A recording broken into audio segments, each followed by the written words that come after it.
Появилась, да, демонстрация экрана, насколько я понимаю? Да, появилась. Да.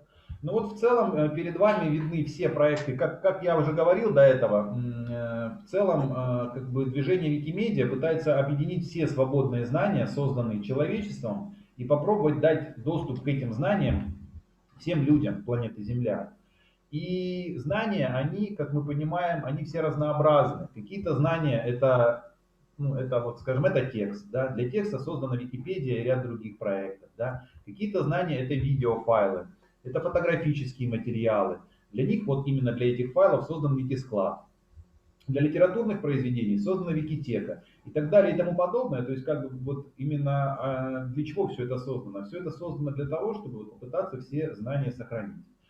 Конечно же, самым популярным проектом является Википедия, вот ее логотип. Вторым по популярности проектом является Викисклад. Викисклад это самое большое в мире хранилище свободных знаний. Он занесен в книгу рекордов Гиннесса. Там огромное количество файлов. Сейчас я попробую вам открыть его.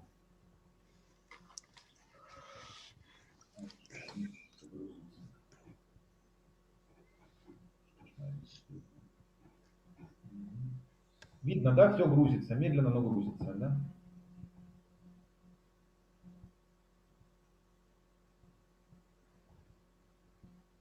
Да, что-то все медленновато. Ну это же Zoom, да, тут это должно быть.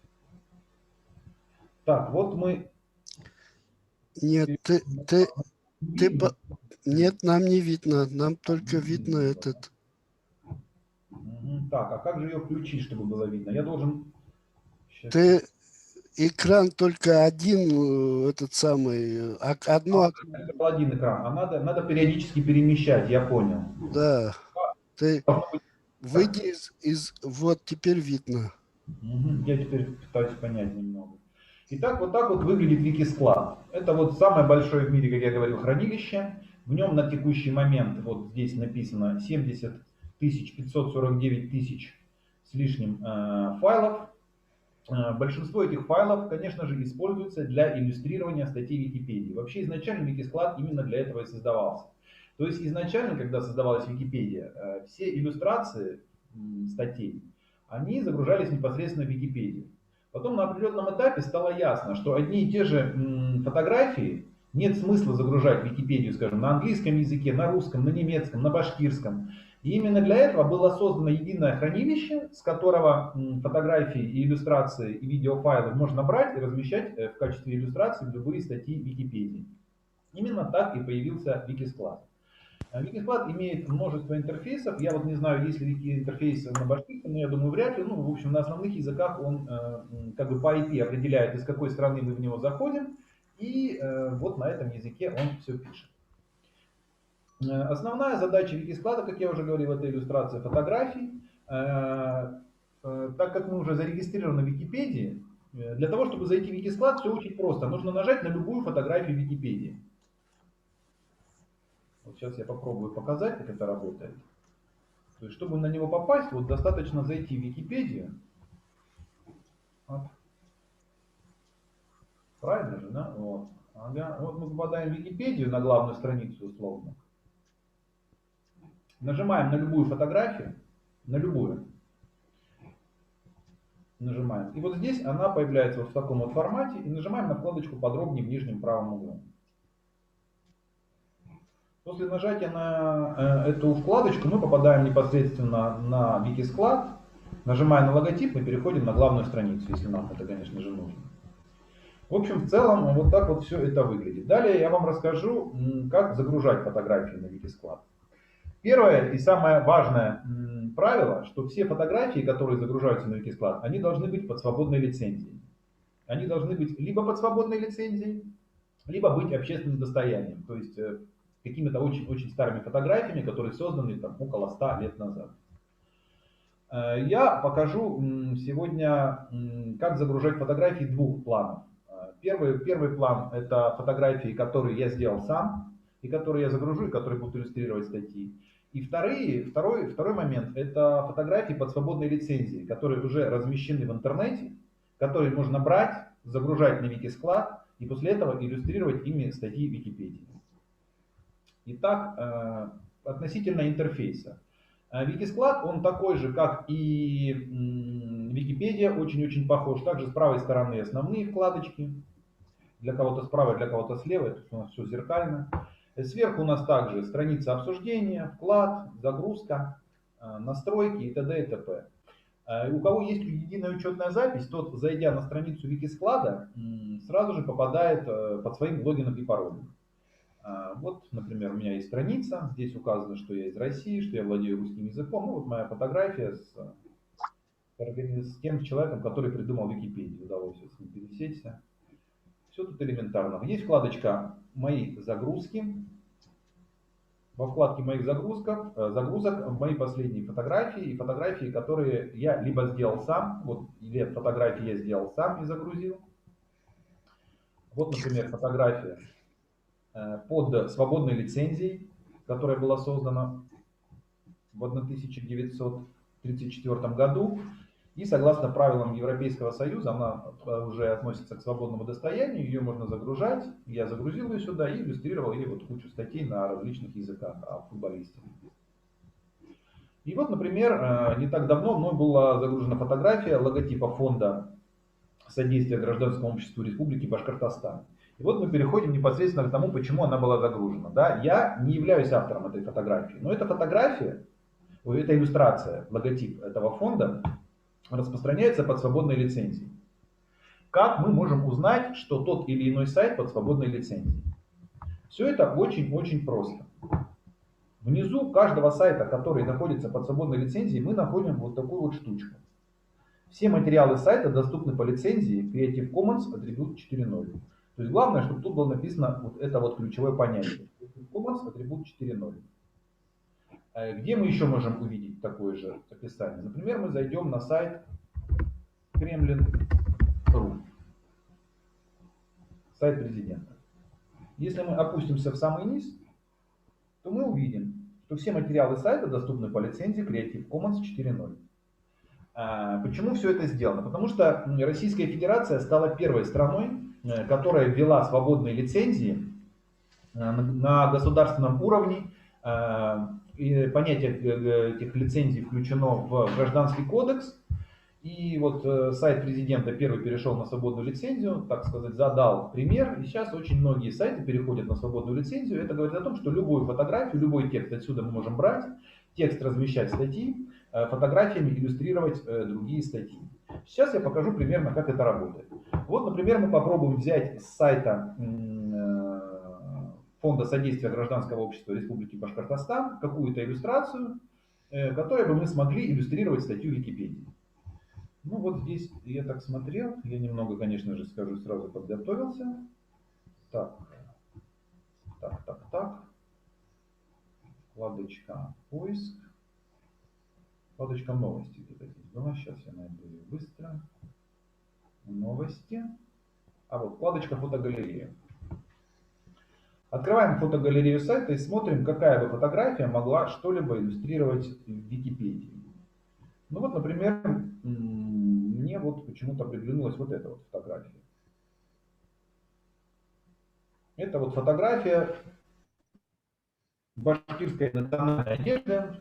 И ей, соответственно, что мы можем иллюстрировать? Иллюстрировать статью Википедии, которая будет называться... Сейчас, секундочку, загрузится Википедия.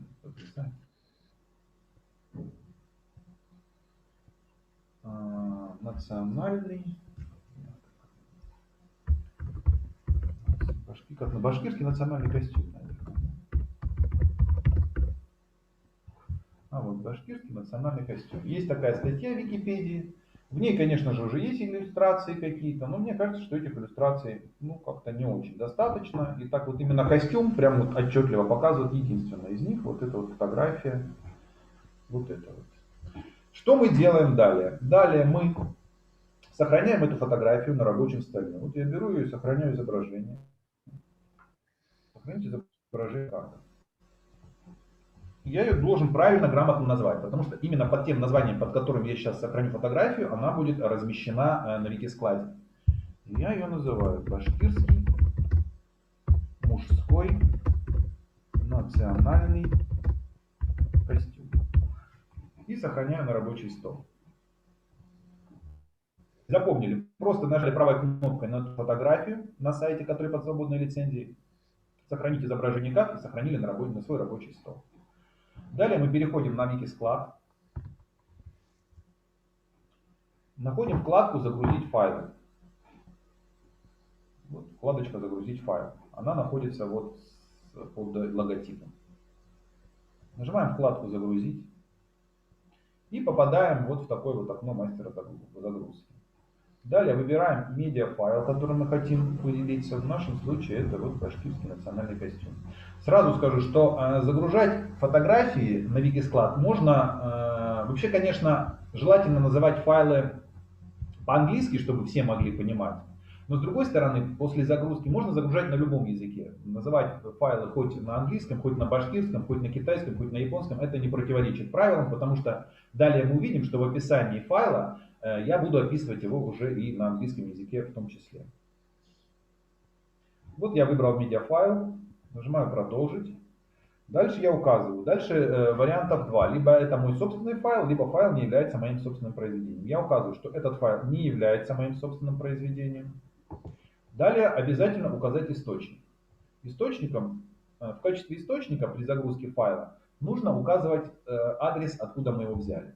То есть я данный файл взял вот отсюда. Я копирую эту ссылочку и размещаю ссылку на то место, где я взял файл, во вкладке «Источник». Авторы. Кто является автором этого сайта, этого файла? Автором этого файла являются фотографы Фонда содействия гражданскому обществу Республики Башкортостан. То есть я так и пишу, что по сути правообладателем является вот, фонд содействия, вот, автором является вот это вот сокращение такое. Далее я выбираю лицензию, под которой я этот файл загружаю. Опускаюсь вниз и нахожу, что файл размещен под лицензией 4.0. Здесь я выбираю 4.0 и нажимаю вкладочку «Далее». Вот уже файл загружен. Ну вот дальше. Создайте уникальное описание названия файла, используя текст с пробелами и указывайте расширение. То есть вот под расширением подразумевается вот JPEG, PNG, название непосредственно файла. Но это не важно, это совершенно. В нашем случае вот название файла такое. Башкирский мужской национальный костюм. Далее нам нужно добавить описание на нескольких языках. Ну, сначала мы пишем описание на русском языке, оно в принципе копирует название файла. Это вот башкирский мужской национальный костюм. Далее нам, конечно же, желательно добавить описание файла на английском языке. Но так как английским языком владеют не все, и желательно, конечно же, еще и на башкирском добавить, потому что есть и такой вариант, да, сейчас мы попробуем. Вот. Можно написать на русском, на английском и на башкирском. Ну вот для этого мы используем что? Для этого мы используем самый простой элемент, интерфейс, это вот Google переводчик. Значит, что мы делаем? Вот сюда размещаем на русском языке, здесь выбираем на английском. Вот уже есть описание на английском языке. Сюда мы его копируем. А далее через Google переводчик же мы пробуем выбрать башкирский язык. А его нету. А его нету. А что ж нам делать? Попробуем Яндекс переводчики. Яндекс переводчик, да? Тогда мы вбиваем Яндекс переводчик.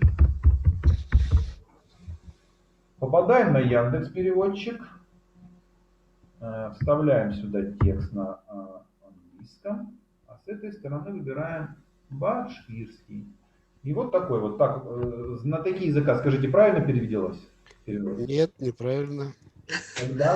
Тогда мы делаем здесь, сделаем следующее. С английского сложнее.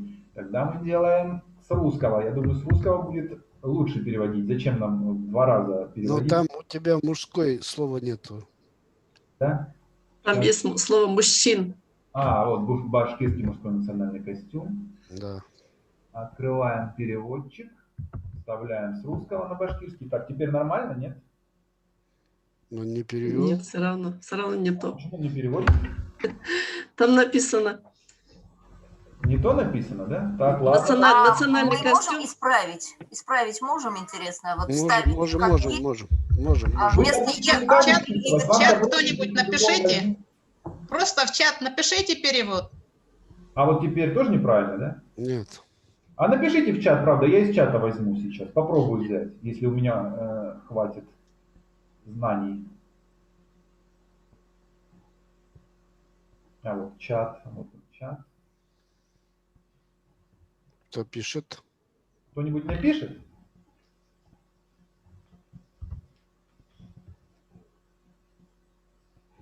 Никто не пишет. Никто не хочет писать. Я вот пишу сейчас, если дойдет. Да, конечно, должно дойти, как же не дойти. Ай. Так, я из Нет, демонстрации. нет, там с ошибкой пошло. Сейчас. Ты вывалился, Дима. Я сейчас попробую обратно вернуться, сори, да, сейчас позакрываю. Так, опять демонстрация экрана. Так вот вроде бы. Башкорт милли ирлер киеме. Так, ну я вот чат. Вот, все, написали. Ага. Возвращаемся к загрузке. И вот на башкирском это вот так выглядит. Правильно? Теперь. Вот так вернее, чем... Так, все, отлично. Далее что? Далее мы смотрим загрузки. Итак, основное, да, вот что мы выбрали иллюстрацию, назвали файл максимально простенько и правильно. Далее, вот тут есть такая штучка подпись, но это не обязательно, ее можно не использовать, поэтому мы не будем, это лишнее. Главное, чтобы было описание. Вот мы сделали описание на русском, на английском и на башкирском языках. Можно добавлять еще на каком-нибудь, это бесконечно можно этим заниматься, но, как правило, достаточно 2-3 языков, даже 2, обычно всегда с головой хватает. Далее нам нужно указать дату, когда эта иллюстрация была размещена. Если мы знаем дату конкретную до дня, то, конечно, лучше так. Но в нашем случае, я так понимаю, мы можем узнать, нет, мы вот видим, что 3.09.2000 года эти фотографии были сделаны. Поэтому мы что? Мы указываем 3 сентября. На 3 сентября мы выбираем календарь и возвращаемся в сентябрь 2020 года. Вот мы указали дату. Далее обязательно разместить, очень важно при загрузке, это очень важно на самом деле, размещать категорию. Потому что если как все статьи в Википедии, они категоризированы, то есть там все статьи имеют категории. Также и все иллюстрации на Викискладе в идеале должны иметь категорию. Понятно, что и Викисклад также создается волонтерами, и также не все фотографии иллюстрированы, но лучше бы, чтобы все фотографии были иллюстрированы. В нашем случае нужно разместить иллюстрацию. Вот название категории, конечно же, на Викискладе, что не очень хорошо, только на английском языке. Но мы сделаем как? Мы возьмем вот уже готовую фотографию, которая загружена, откроем ее. И украдем из нее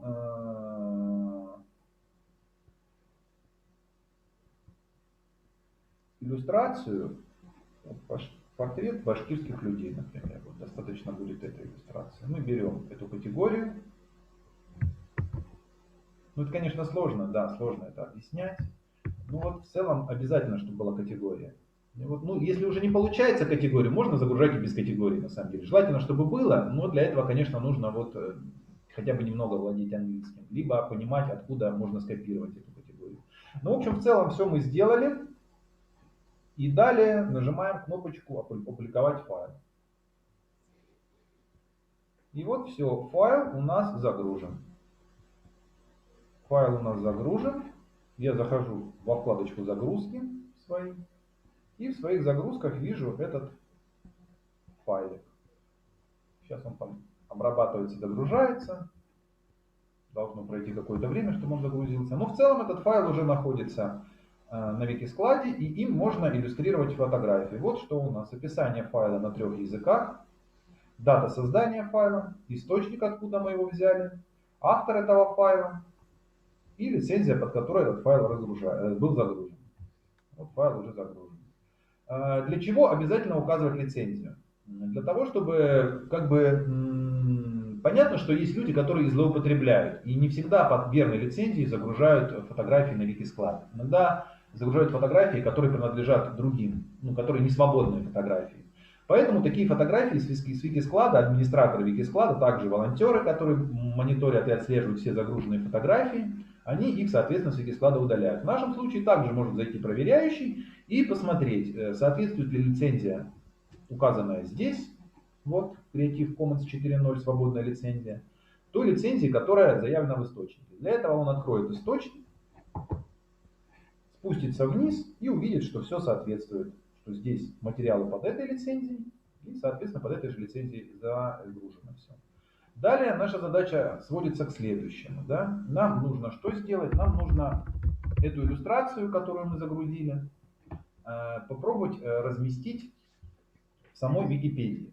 То есть нужно понимать, что все фотографии, которые мы загружаем на Викисклад, ну, они либо должны иллюстрировать какую-то фотографию, какую-то статью Википедии, либо должны иметь потенциал когда-либо эту статью Википедии иллюстрировать. Понятно, что не про все написано. Например, есть какие-то памятники архитектуры, какие-то здания, которые важны, но про них еще нет статей. Тогда можно загружать фотографии этих памятников на Викисклад, и потом, когда статья появится, соответственно, уже можно будет проиллюстрировать эту статью. Итак, мы зашли в Википедию и открываем статью «Башкирский национальный костюм». Вот мы открыли ее и теперь добавляем эту иллюстрацию непосредственно в статью. Ну вот, например, вот в этот И раздел. это же женская одежда, это мужскую Нет, давай. нет, вниз надо. Делать, Вот да, внизу. Да, сори. Вот что значит все. Ну, я с точки зрения дизайна думал, что она вот здесь будет красивенько смотреться. А это неправильно, правильно. Да, она будет здесь хорошо смотреть. Так, нажимаем «Править код». Как я понимаю, вам уже рассказали, ну как править, уже все эти уроки вы прошли, так что в целом тут уже все довольно просто. Далее вот можно нажать вкладочку вот такую, разместить медиафайл.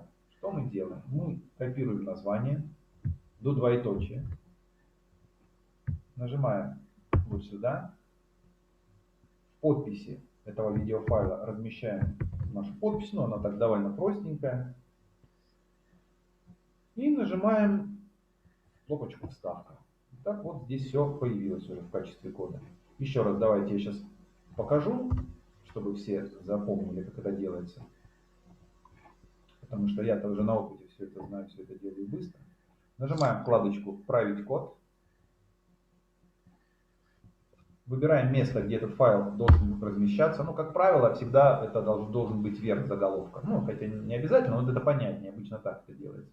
Далее вот в предложенных вариантах есть такая вот вкладочка «Изображение медиафайла». Мы нажимаем на эту галочку.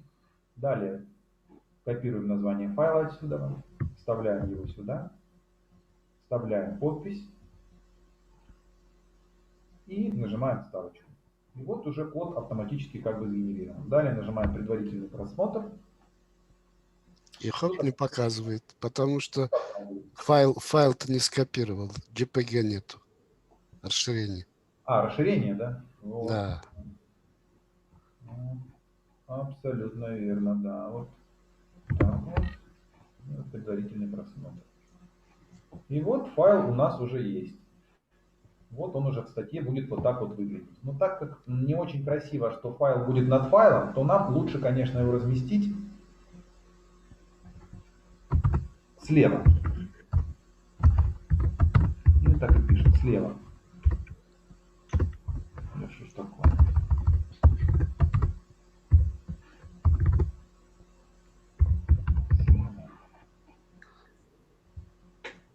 Вот он размещается с левой стороны и нажимаем. А вот это слева, справа, с середины можно в любом месте ставить, да, даже после В любом описания. месте главное, чтобы это было через палочку.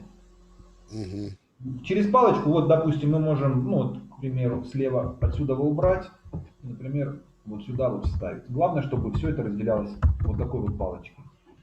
Далее нажимаем предварительный просмотр. И, в принципе, это вообще не имеет никакой роли. Далее нажимаем «Записать страницу». Ну, конечно, в описании правки надо было написать. Ну и вот у нас появилась теперь, открываем теперь полностью статью. И вот у нас теперь в статье «Башкирский национальный костюм» появилась дополнительная фотография, которая иллюстрирует башкирский мужской национальный костюм. Так что в целом это очень важно и интересно. Сейчас, конечно же, в этой статье уже иллюстраций достаточно много, но бывают ситуации, когда иллюстрация является единственной, либо очень важная и нужная. Ну и тут она достаточно важная, потому что башкирского костюма. Ну и посоветую, конечно, грузить в основном свои фотографии.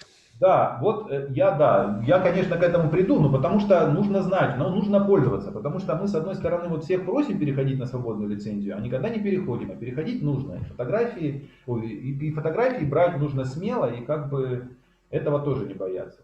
Сейчас я вам покажу еще одну интересную штуку. Это вот мы переходим на сайт Кремлин.ру, попробуем загрузить фотографию с сайта Кремлин.ру главы Республики Башкортостан и разместить ее в статье. А он есть. Есть, да? А ну-ка сейчас мы глянем, есть или нет. Да не, ну понятно, что есть, конечно же, но может быть дополнительно. Как раз Хотя, Можно помедленнее. Нету его. можно, конечно. Ну, в целом, вот тут есть уже иллюстрация. и как раз из Кремлин.ру, по-моему, вот эта фотография. Хотя, да, иллюстрация это да, вот именно с сайта Кремлин.ру. По-моему. Нет? Она свободная, да, она взята с сайта Кремлин.ру. Ну, тогда мы этого делать не будем. Ну, можно, конечно, я хотел же именно показать, понятно, что она есть, но надо же показать, чтобы люди увидели.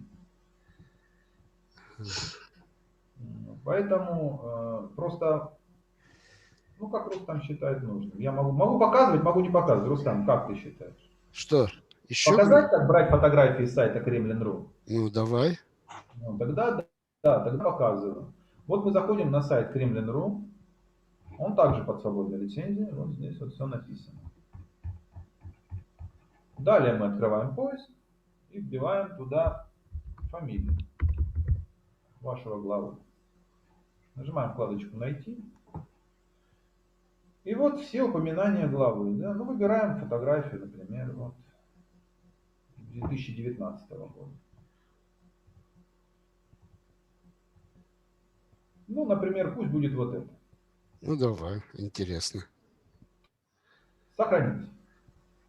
Как мы ее назовем? Мы ее назовем Путин и Хабиров. 2019 год. Правильно? Правильно. Сохраняем на рабочий стол. Открываем склад. Нажимаем «Загрузить файл». Выбираем медиафайл. Далее нажимаем «Продолжить». Выбираем первую.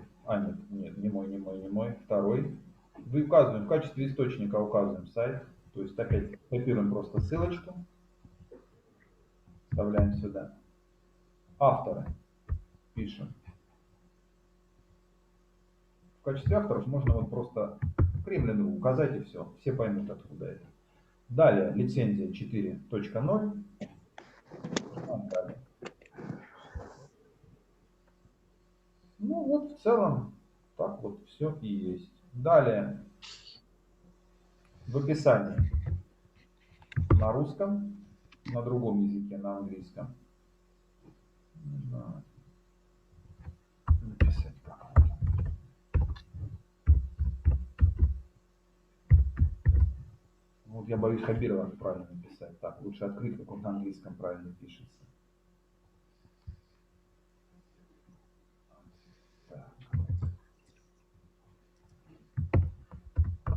Вот так. И на башкирском Путин Хэм Хабиров. ну вот это вот надо, чтобы кто-нибудь написал. Я в чате написал. А вот Путин Хэм Хабиров.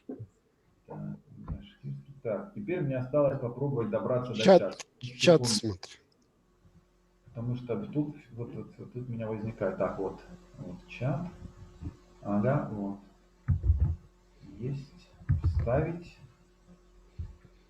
Вкладочка 2019. Все, так, далее смотрим дату, когда все это мероприятие имело место быть. А когда оно было? Внизу должно быть написано. 29 августа 2019 года. Так, 26 августа. 6-го. Так, выбираем календарь, 19 год. 19 год, август, 26 число есть. Ну вот с категориями тут будет проще. Вот тут мы набираем Путин на английском, да? И я думаю, сейчас что-то он нам предложит, да, или нет. Он наверху. Владимир Путин, наверное.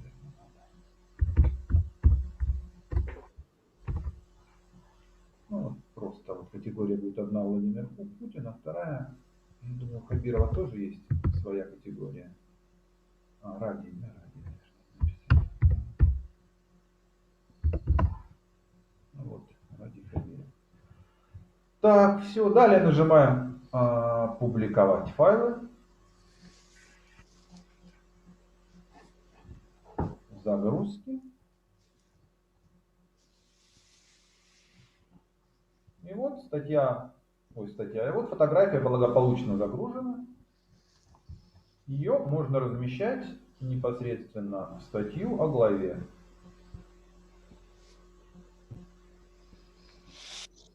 Открываем статью.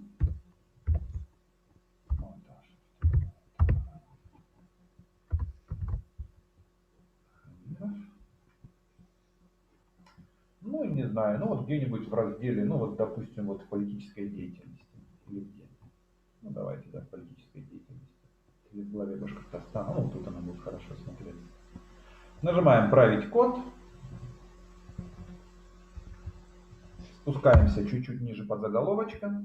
Нет, где глава Республики Башкортостан, в этом разделе ставь.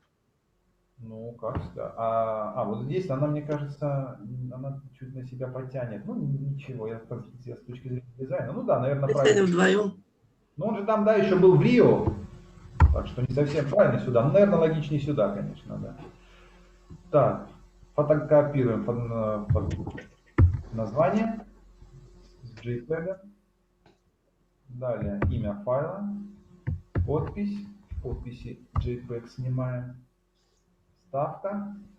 И нажмем также слева. Предварительный просмотр. Перед тем, как загружать, лучше предварительный просмотр. Ну вот она тут чересчур маленькая получилась. Поэтому до 250 пикселей. Еще раз предварительный просмотр. Все равно маленькая. Сделаем 350. Ну вот здесь уже что-то видно. Еще раз, да, важное, что я сейчас сделал. Я регулировал размер фотографии в статье. То есть для этого я вбил в строку дополнительное поле, в котором вот вбил цифру пикселей и дальше px на английском языке. Ну, можно, по-моему, и на русском писать.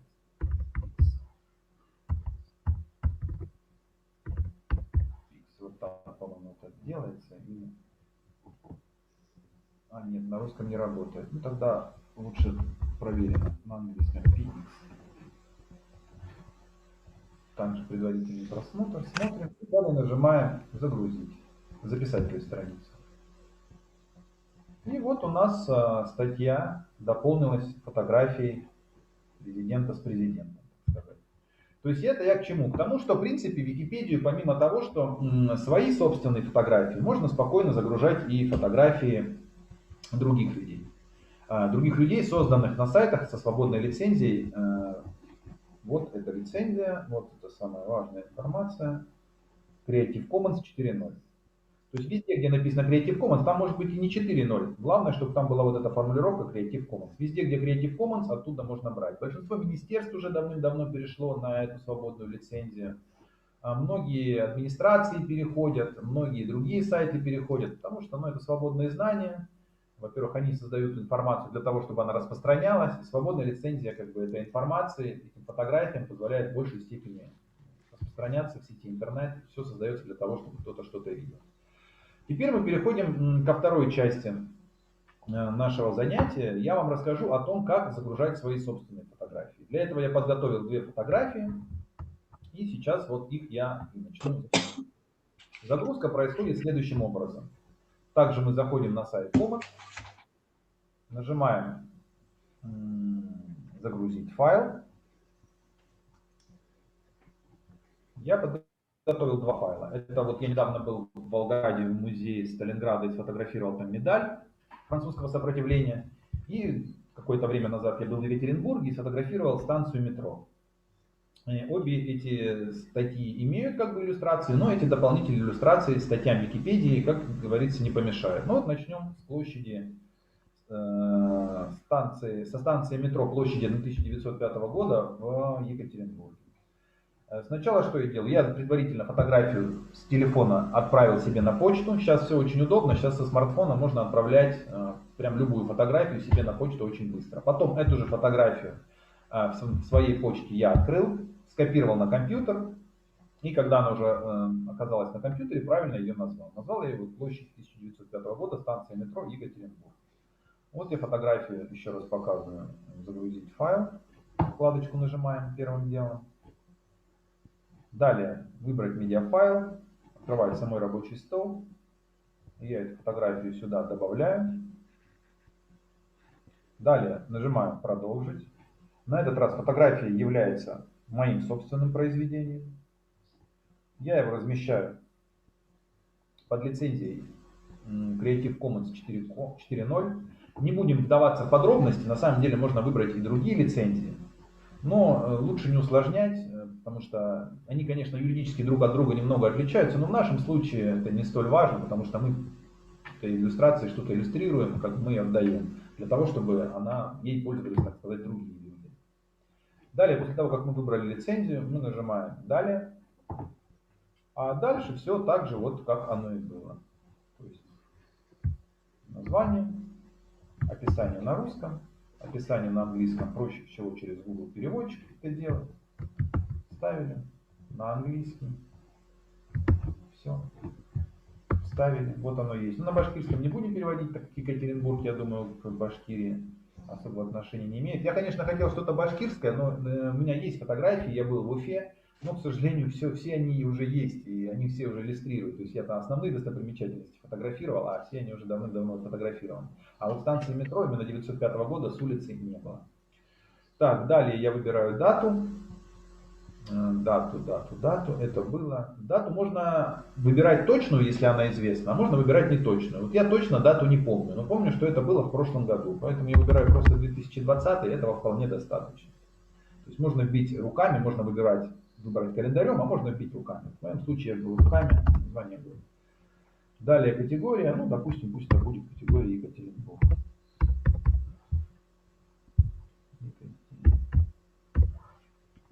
Екатеринбург. Все, далее опубликовать файл. Проходит какое-то время, и файл благополучно опубликовывается.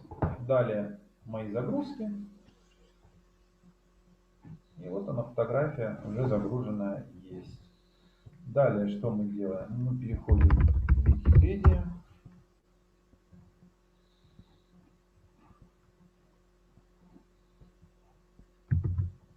Переходим в статью «Площадь 905 года Екатеринбург». Попадаем на статью о площади, а нам нужна статья о станции метро. Переходим в статью «Площадь Екатеринбурга». Да что ж такое? Что это я? Где? А, вот станция. И вот здесь иллюстрация внутри станции, а иллюстрации с улицы как бы нету. Ну, вот я считаю, что можно добавить ее. Я нажимаю сюда «Править код». Нажимаем вот эти две горочки, пентаграмму размещения файла. Далее, как я уже показывал, копируем название. Вставляю его сюда. Далее в подписи пишу, что вид станции с улицы. Что далее? Нажимаю «Вставка». Также пишу слово слева. Нажимаю «Предварительный просмотр». И вот так вот это все выглядит. Ну, в целом, по-моему, неплохо. Нажимаю «Записать».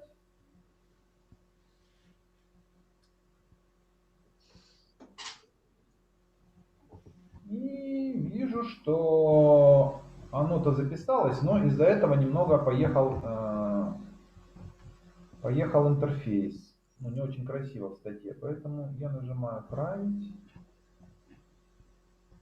Да, это вот здесь. Да. И размещаю свою фотографию в другом месте статьи, не в том месте, в котором я его скопировал в буфер обмена.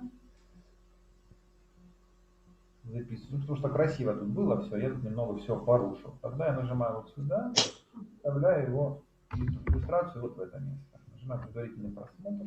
Вот теперь, да, теперь все достаточно неплохо должно выглядеть в идеале статьи. Но она все равно опускается вниз. Ну, что делать?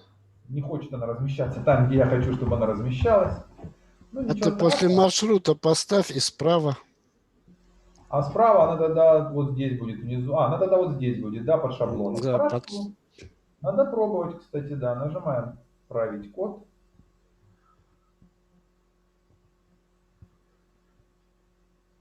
Ну, что ж ты код не хочешь так? Нажимаем «Править код», «Править код». И вот вместо слева нажимаем справа. И нажимаем «Записать».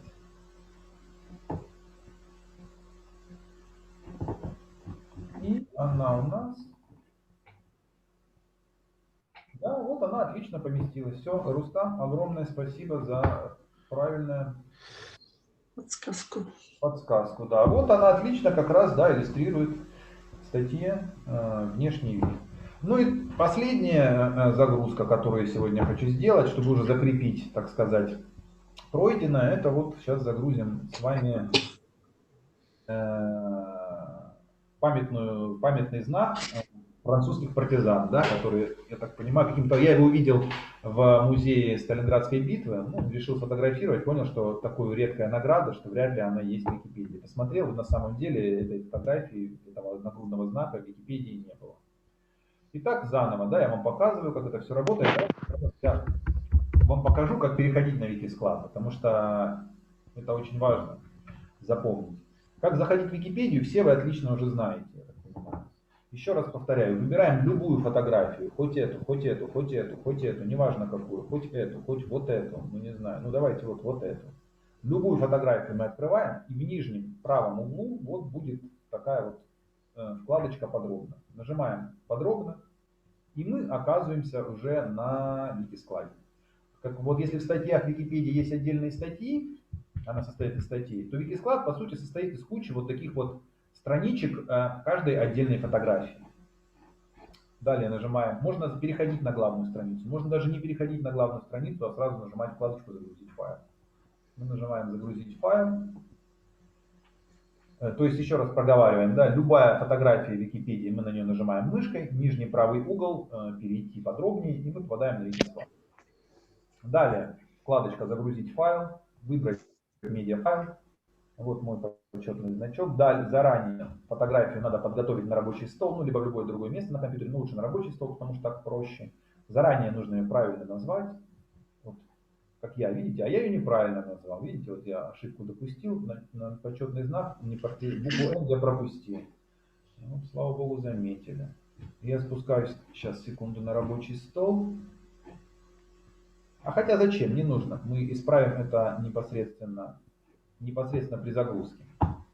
Вот я выбрал фотографию, нажимаю «Продолжить», указываю, что я являюсь автором, этот файл является моим собственным произведением. Далее это я, это лицензия по умолчанию. Далее нажимаем «Далее», и здесь уже я могу исправить название. Я вот здесь буковку «Н» добавляю. Вот он, этот почетный знак. Описание на русском добавляю. Описание на английском добавляю. Потом также Google переводчик использую. В Google переводчике. Да. Я хотел в Google переводчик попасть, а попал в статью о Google переводчике Википедии. Ну, ничего, здесь есть вкладочка. Так, сюда, так, английский. Так, английский. Копировать. Вот, да.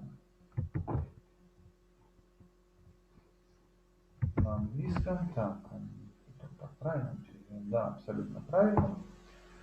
Дату, да, это было недавно, ну, это было сфотографировано в 2021 году. Этого будет вполне достаточно, вот главное выбрать, что ручками, 2021 год. А вот с категориями, конечно, уже гораздо сложнее, потому что для этого нужно опять-таки задействовать Google переводчик, и узнать, как по-английски будет категория награды.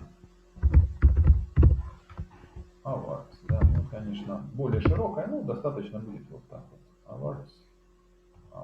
Достаточно будет одной категории. Главное проставить хотя бы какую-то категорию, потому что дальше волонтеры уже придут сами, и они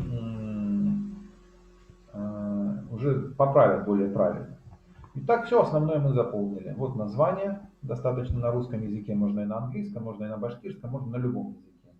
Далее, вкладочку «Подпись» не обязательно заполнять. Далее, описание, желательно на 2 языках. Но на самом деле, если это какая-то узкопрофильная тема, ну, вообще лучше на нескольких языках, потому что чем больше информации об этой иллюстрации, тем больше вероятности, что она будет использована в других статьях. Потому что если тут было только описание на русском или башкирском языке, то, в принципе, человек, зашедший в Википедию, ну, скажем, из какой-нибудь другой страны, который не знает русского английского, он даже не поймет, что это за иллюстрация. Ну, как бы. Поэтому лучше, конечно, все это дело указывать для того, чтобы эта иллюстрация могла максимально больше использоваться. Все, мы далее нажимаем «Опубликовать». А вот кликните сейчас на использование. Использование. У тебя не кликается. Не кликается. А что это? Это что ты знаешь, что Как раз, чтобы скопировать, туда переходит. скопировать что? Ну, адрес файла. Адрес файла? Да. Ну, Не. Ты подними-ка, ты уходишь. Останься. Подними, внизу там что-то есть. Вот он, что-то добавить утверждение для всех метаданных. Вот этот этап же пропускаешь. Добавить утверждение. Вот это что такое? Добавить утверждение? Да. Ну это что-то типа хэштега. Понятно. То есть Ну это тогда сделай пропустить этот шаг. Вот внизу у тебя есть. Внизу. Пропустить этот шаг, и сразу мы выходим на использование. и вот мы выходим на использование. Можно сразу тут вот даже еще лучше. Готовый. Вот. Можно нажимать сразу скопировать. Да. Тут уже, в принципе, готовый код мы можем брать. И поэтому я открываю статью «Движение сопротивления Франция» в Википедии. Да, я открываю эту статью, опускаюсь, допустим, вот например, раздел... Память наверняка. Наверное, в раздел «Память», что абсолютно правильно. Нажимаю раздел «Память», немного ниже, и мне уже не нужно нажимать вот на эту вкладку. Мне достаточно скопировать то, что я взял с Викисклада. Вот этот код, я сразу его сюда вставляю. Так, далее я в описании пишу, что это почетный знак. Ну, в принципе, тут все уже написано. Просто название копирую, сюда в описании вставляю. Тире такое для меню точки. Так, все отлично. Нажимаем предварительный просмотр.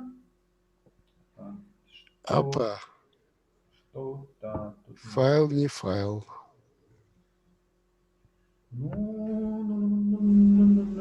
Чего-то не хватает. Тут фили написано. У вас наверняка не воспринимает. Да не, воспринимает. Это не в этом дело.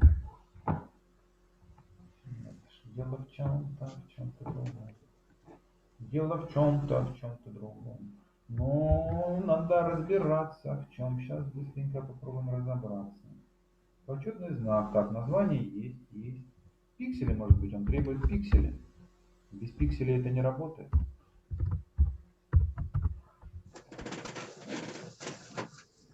Да, так и есть. Он требовал, чтобы мы указали размер файла обязательно. Ага. Да, то есть в нашем случае, 250, наверное. Ну, отлично, да, все видно будет. Видно будет этот файл. Нажимаем записать. Ага, и он ни разу не записался почему-то. То есть записался, но его не видно, да? Почему Так, не? а что же такое происходит?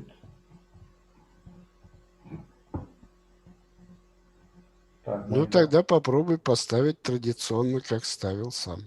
Ну да. Видите, оно-то, все эти облегчения, оно же лучшее благ хорошего. Как бы мы тут вроде адаптировали все. Так, ну давайте по старому методу. Оп, название файла. Сюда подпись. Только PNG мы убираем. Вот, это вот тире заменим на точку. Далее вставка. Предварительный просмотр. Вот он, отлично. Записать.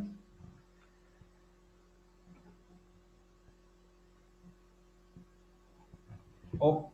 А что за чудеса?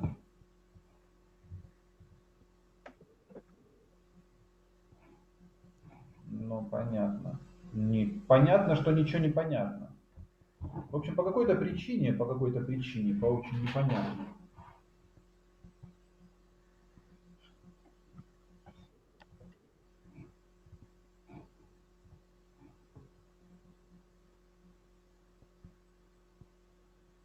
А, видимо, файл почему-то удалили так довольно оперативно с Викисклада. Серьезно, что ли? Да.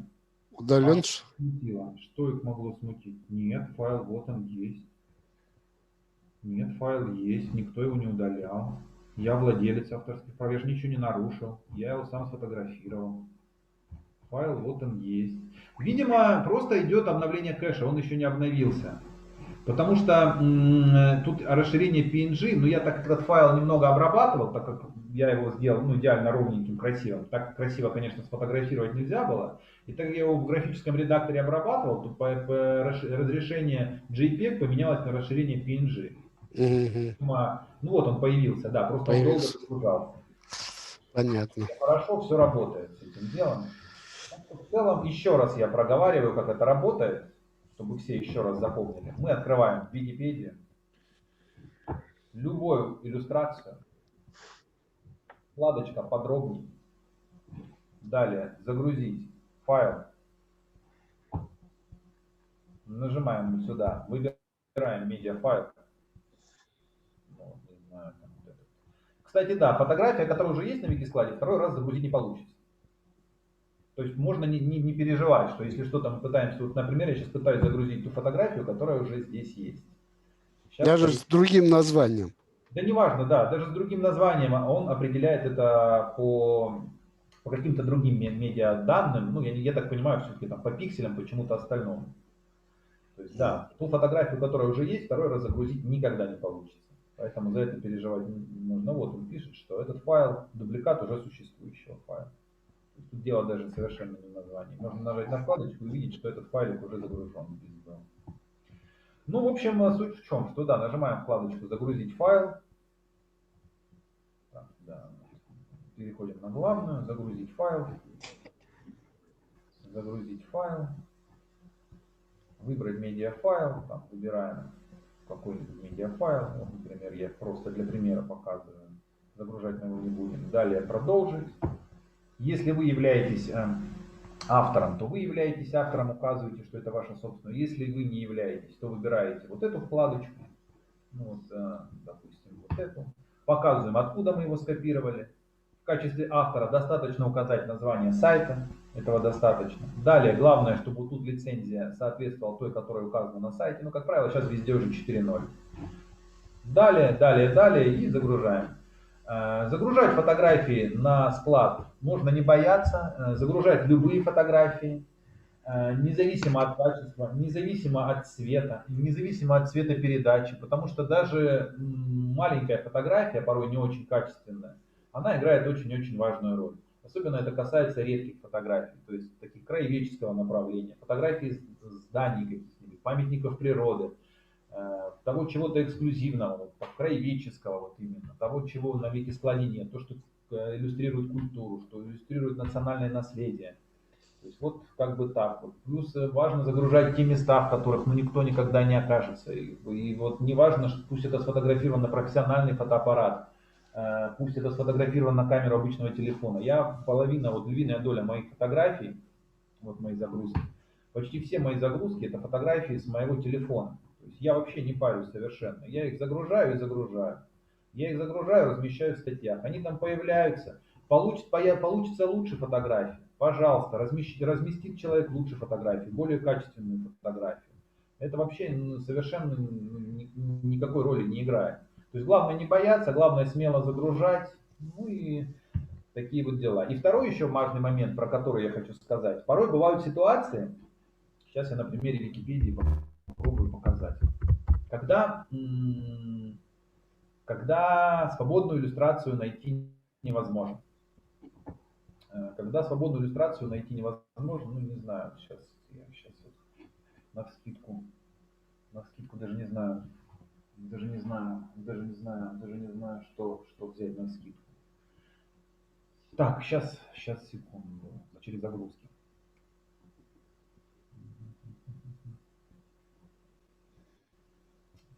Секунду. Так, служебная страница.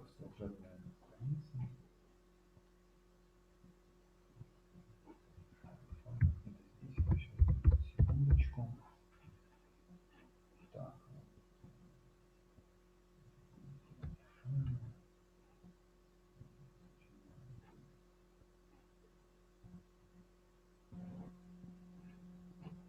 это не то.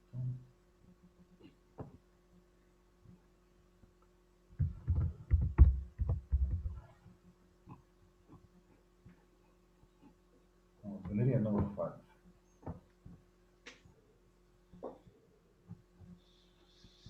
Вот, к примеру, бывают ситуации, когда свободной фотографии человека еще нет. Вот, например, мы берем, к примеру, статью вот об Александре Яковлевиче Брыскине. Это советский военный летчик-испытатель, заслуженный летчик СССР, лауреат Ленинской премии.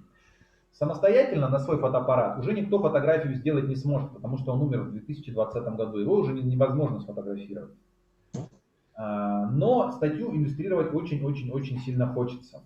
И в принципе, если есть понимание, что свободную фотографию этого человека уже не найти, то в Википедии можно использовать и несвободные фотографии. То есть эта фотография взята с сайта, на котором нет вкладочки о свободной лицензии. То есть эта фотография защищена авторским правом. Но если мы загружаем иллюстрацию непосредственно в Википедию, не на Викисклад, а в саму Википедию, то в саму Википедию такие иллюстрации можно загружать. Это подразумевается так называемое добросовестное использование. То есть вот здесь все написано, что данный файл является несвободным, но соответствует определению свободного произведения культуры, но соответствует определению. В соответствии с решением фонда, такие файлы можно использовать, если они соответствуют критериям добросовестного использования. Конечно, все это очень сложные слова для понимания, но суть в том, если так все это коротко объяснить, что если мы пишем статью, и для этой статьи не можем найти иллюстрацию, по той причине, что этого человека сфотографировать нельзя, либо это здание уже давно разрушено, либо до этого здания доехать практически невозможно, либо этот памятник разрушен, либо эта книга уже ее и не найти нигде, чтобы самому сфотографировать, то мы можем брать файлы в Википедию. В Википедии есть вкладочка также «Загрузить файл». Так она работает. Можно, в принципе, далее все точно так же, как и на Викискладе. Также обзор, выбираем фотографию, пишем в описании, что это за файл, где мы взяли, обязательно указываем источник, время создания, автор создания. И обязательно показываем, выбираем лицензию и указываем статью, в которой мы этот файл размещаем. И, в принципе, статьи можно загружать в Википедию. И вот многие загружают, я в том числе иногда загружаю. Ну, конечно же, как правильно отметил Рустам, конечно же, фотографии нужно стараться загружать в Викисклад. И всегда стараться загружать, конечно, в первую очередь свои фотографии. Потому что это гораздо проще, больше вариантов, что они будут использоваться, у людей не возникнет вопросов к лицензии. Так что в целом так. Но если коротко, то все основное я рассказал. Надеюсь, что продуктивно вы сможете в своей работе с Википедией, с проектами Викимедиа это дело использовать. Если есть какие-то вопросы, смело задавайте, я готов с интересом на них ответить. Только смелее, не боимся, смело задаем вопросы, потому что понятно, что все непонятно, что все что-то понятно, что-то непонятно.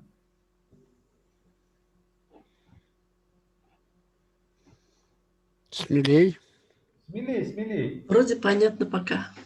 Да, но тем более, что есть видеозапись, я так понимаю, она выложена, и там можно будет еще раз все посмотреть. То есть все, вот еще раз я показываю. Загрузить файл, все элементарно просто. Вот с точки зрения загрузки это не статью писать. Тут все очень-очень-очень просто. Вот тут правда настолько просто, что ну прям вообще. Выбрать медиафайл, далее вы этот медиафайл, в случае он не загрузится, потому что он уже загружен. Далее несколько нажатий, и все работает, все, так что вот с таким делом. Но помимо этого на Викискладе, конечно, там, как сказать, если в Википедии есть как бы свое комьюнити, люди, которые ну, общаются между собой в процессе написания статей, то есть такое же комьюнити, сообщество и на Викискладе международное, это в большей степени, конечно же, фотографы. И если есть люди среди вас, которые увлекаются фотографией, то, конечно же, можно, так сказать, погрузиться на Викисклад более подробно. Также тут есть куча конкурсов, которые проходят. Но опять-таки все это в большей степени уже среди фотографов. Также те фотографии, которые загружаются, как и статьи Википедии, они могут быть хорошими, могут быть избранными, могут быть там добротными в некоторых Википедиях. Также и иллюстрации на Викискладе, они могут быть качественными, избранными, ценными. Тех иллюстраций, которые в течение года загружаются на Википедию, раз в год происходит такое глобальное голосование, выбирается изображение года, ну не одно, а десяток изображений, самых хороших, самых качественных, самых важных. А потом, что еще про иллюстрации? Да, вот что еще нужно мне обязательно отметить, что помимо прочего, также если в Википедии проходят конкурсы, вот, например, конкурсы, которые Wikimedia.ru проводит в Википедии, и вот идет куча конкурсов, они идут, есть специальная страница с конкурсами, то вот помимо того, что есть статейные конкурсы, в которых можно участвовать и выигрывать призы, существуют и специализированные конкурсы по загрузке фотографий. Вот сейчас, например, проходит конкурс научных фотографий 2021 года, он традиционный конкурс, международный. Этот конкурс именно посвящен загрузке иллюстраций, которые иллюстрируют научные статьи Википедии. Вот конкурс проходит в ряде номинаций, вот люди в науке, микроизображения, медиафайлы. В этом году вот мы решили дополнить, так как в этом году 60-летие полета Гагарина и Юрия в космос, мы вот добавили отдельную номинацию «Космос». И в целом вот люди загружают фотографии, как бы вот. И я к тому, что в принципе есть и соревнования среди, не только среди статей качественных, но и по загрузке фотографий. Вот уже более 450 фотографий загружено. Так что смело загружайте, не бойтесь.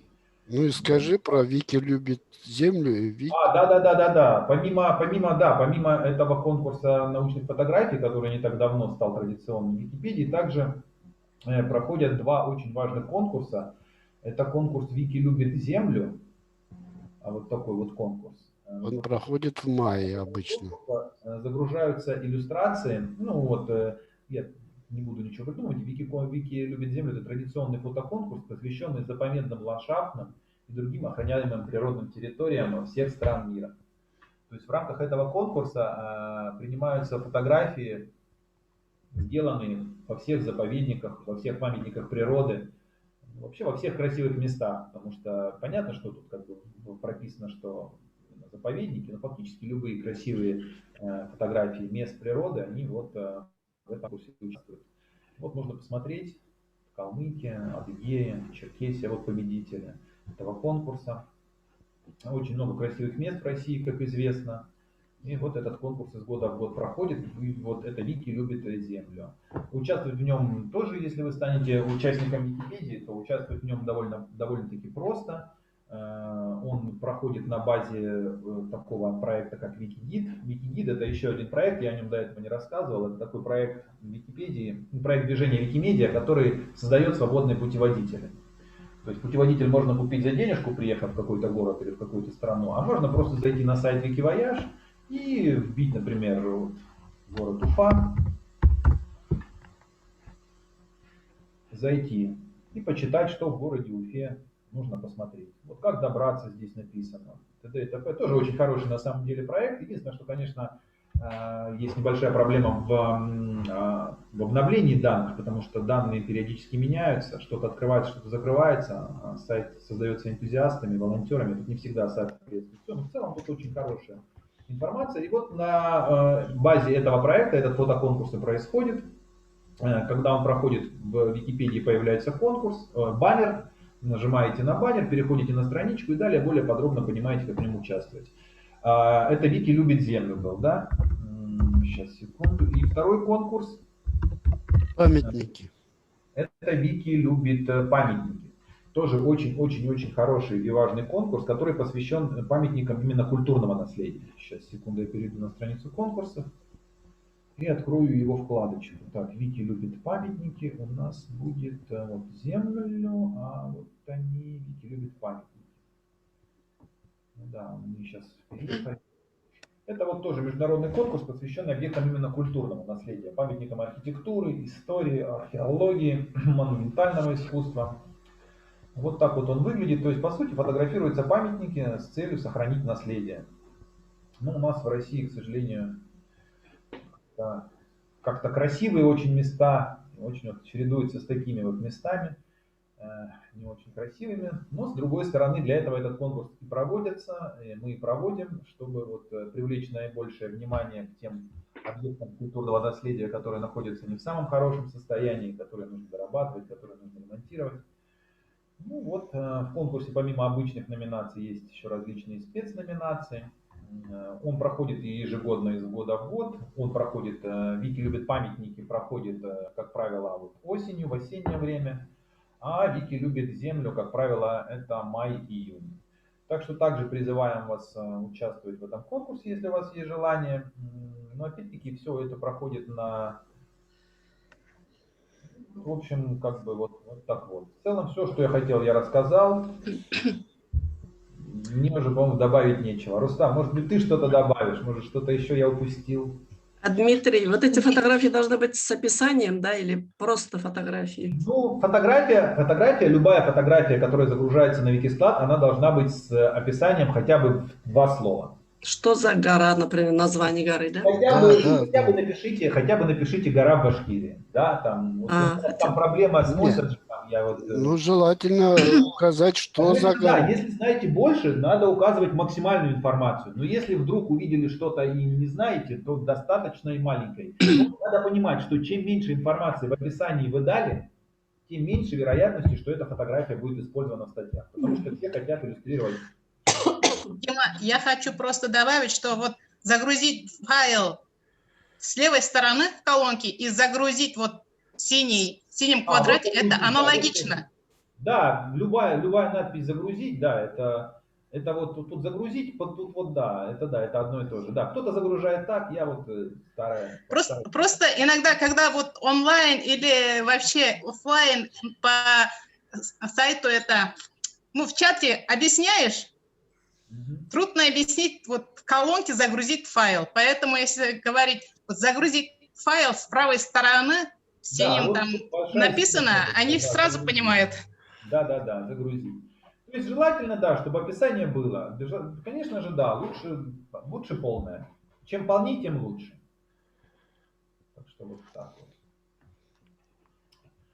Потом что, ну, я не знаю, что еще добавить. Вроде все, что я хотел, я все рассказал. Спасибо. Спасибо, все подробно, доступно. Тогда Да, я пока понятно. запись останавливаю. Да, все.